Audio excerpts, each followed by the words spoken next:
You're about to take a deep dive into one of the biggest true crime cases in the universe, or at least on our part of the planet. From the Hidden Killers podcast and True Crime Today. You know, after a big trial ends, you kind of figure that's it, right? Case closed. We all thought that'd be the case with Alex Murdaugh, guilty, done. But, and I think you'd agree, this thing's been anything but typical. It really makes you rethink everything we thought we knew about the trial, you know? New information always seems to pop up, throws the whole story for a loop. And that's exactly why we're doing this deep dive. You sent over those 3 articles, each one looking at the trial's aftermath differently. So we'll dig into Newsweek's reporting, see what those 2 jurors are saying in the Greenville News, and unpack that strong opinion in Fitz News, the one causing all the buzz. It's fascinating, really. It's not just legal stuff. We're seeing actual people dealing with the fact that they were part of such a huge case. Gives you a new perspective on how justice actually works. It's like those true crime documentaries everyone's hooked on. Just when you think they've covered it all, boom, new twist comes out of nowhere. We're talking jurors getting dismissed, allegations of tampering, court records being sealed. It's a lot. And it all goes back to that fundamental right, a fair trial. That's the bedrock of the whole system, right? Yeah. If even one juror felt like something was off, it makes you question everything. Okay, so let's rewind for a second, just a quick recap. Alex Murdaugh, the South Carolina lawyer, found guilty last year of killing his wife Maggie and son Paul. It was a huge case, shocked everyone. But, and here's the thing, now some of the jurors who said he was guilty are speaking out, saying they felt pressure, that Murdaugh didn't actually get a fair shot. And that's almost unheard of. Jurors coming forward after the fact, publicly questioning things, tells you something about how deeply this is affecting them and what might have gone wrong during the trial. Right, and we've got 2 jurors in particular who are at the heart of this whole thing. Myra Crosby and Mandy Pearce. You might remember Crosby as the Egg Lady, and that nickname, well, it'll make sense in a minute. Pearce, she stayed anonymous during the trial, just went by Juror Z. It is interesting, isn't it, how these nicknames, they seem so, I don't know, small, but they show how human this whole legal battle is. These are regular people thrown into this extraordinary situation. Their experiences really show just how much a case like this affects people. Exactly. So let's start with Crosby, the Egg Lady. Now, before we get to why she was dismissed, we got to talk about that nickname because it shows just how bizarre her exit from the jury was. Right before deliberations were about to begin, she was let go. Why?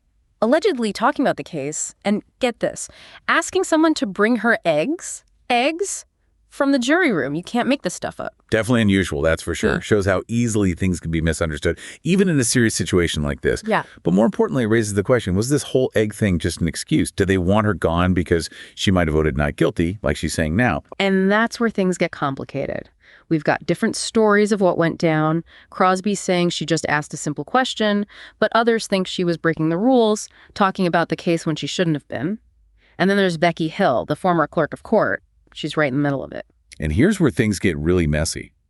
Some people, Crosby included, are accusing Hill of trying to sway the jury towards a guilty verdict. Maybe even to help her book sales, since she wrote a true crime book about the whole trial. Talk about a tangled web. But the big question is still this. Was Crosby shown the door because she might have voted not guilty? If that's true, it makes you wonder if Murdaugh got a fair shake at all. Absolutely. And this is where those sealed court records are key. They probably have communication between the judge, the clerk, the jurors, everything about Crosby being dismissed. Why keep them secret? What's in there? Those are the questions we need answers to if we're going to figure out if anything shady happened. Okay, so for those of us who aren't lawyers, what does it mean for these files to be sealed? What's the big deal? Well, in most cases, anyone can see court records. That's how our system works, transparency. The public can see what's going on, keeps everyone honest.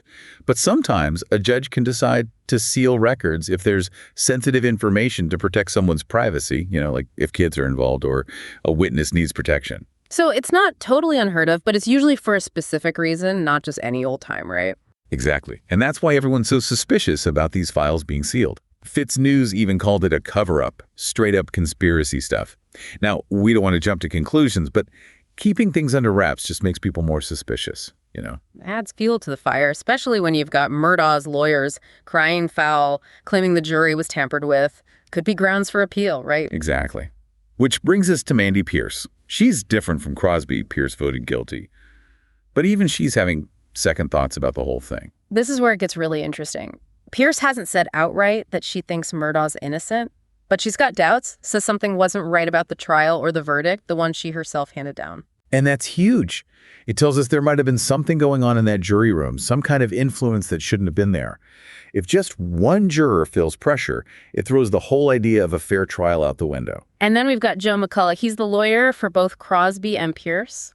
Interesting guy, seasoned lawyer, sure, but he's also hinted that this whole thing could be a movie someday. Now that's a twist. On the one hand, you've got this well-respected lawyer taking the jurors' claims seriously. That lends some credibility, right? But then there's the Hollywood angle, makes you wonder if he's trying to make a buck off of this sensational case. It's a lot, isn't it?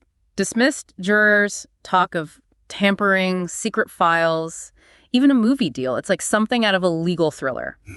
But it all comes back to one question. Did Alex Murdaugh get a fair trial? That's what it all boils down to, and that's for the South Carolina Supreme Court to decide. They're going to hear Murdaugh's appeal, and whatever they decide, it'll have a huge impact. Not just on this case, but how trials are done in South Carolina from now on. So what are the chances, really, that the Supreme Court sides with Murdaugh? Could he actually get a new trial? Well, overturning a jury's verdict, that's a tough one. It's not enough to just say, hey, we've got some doubts. They need to be convinced that there were major mistakes, serious misconduct stuff that actually swayed the jury and meant Murdaugh didn't get a fair shake. So even if the Supreme Court agrees that this tampering thing looks bad, they have to figure out if it actually changed how the trial turned out. Seems like a high bar to clear. Right. And we have to remember, the justice system is there to protect everyone, even someone accused of something as awful as this. Yeah. Alex Murdaugh deserves his day in court, just like anyone else. The Supreme Court, they're going to look at everything very carefully to make sure that happened. Big responsibility on their shoulders. And while they're figuring it all out, Murdaugh's still behind bars, saying he's innocent.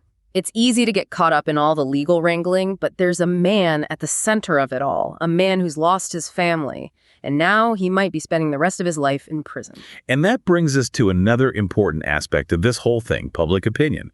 This case has been everywhere, right from the start. The Murdaughs, they were a big deal, the murders were shocking, and the trial, well, everyone was watching. People are invested, they want to see justice done. You can't blame them for that. Totally. It's been on every screen, news, social media, even talk of a movie. But all that attention, it can make things tricky, can it? It can even affect the legal process. Absolutely. Public opinion, it's a powerful thing. Sometimes it shines the light where it needs to be shined, holds people accountable. But it can also make it hard to be fair, to look at things objectively. So what now? We've got unanswered questions, a legal system trying to sort through a very messy case, and a public trying to make sense of it all. What should we be watching for as this story unfolds? I think the most important thing is to stay informed, to go beyond the headlines, to listen to different sides of the story. Don't just accept one version of the truth. Look at the evidence, the legal arguments, try to see where the biases might be. It's like we're all jurors in a way. That's a great point. It's so easy to get swept up in the drama, but at the end of the day, this is about real people's lives. And the integrity of the justice system itself. This case has shown us where the cracks are, and those cracks need attention. No matter what the Supreme Court decides, this case has gotten people talking. And that's important. Talking about how juries make decisions, about being open and honest in our courts, about the power of what people think. Those conversations need to happen. This deep dive has been a wild ride, and it's not over yet. But you know what? Sometimes the most important lessons come from the messiest situations. This case, with all its twists and turns, it reminds us that justice isn't always simple or easy.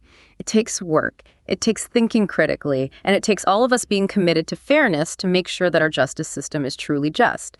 And that's something worth remembering long after we finish this conversation.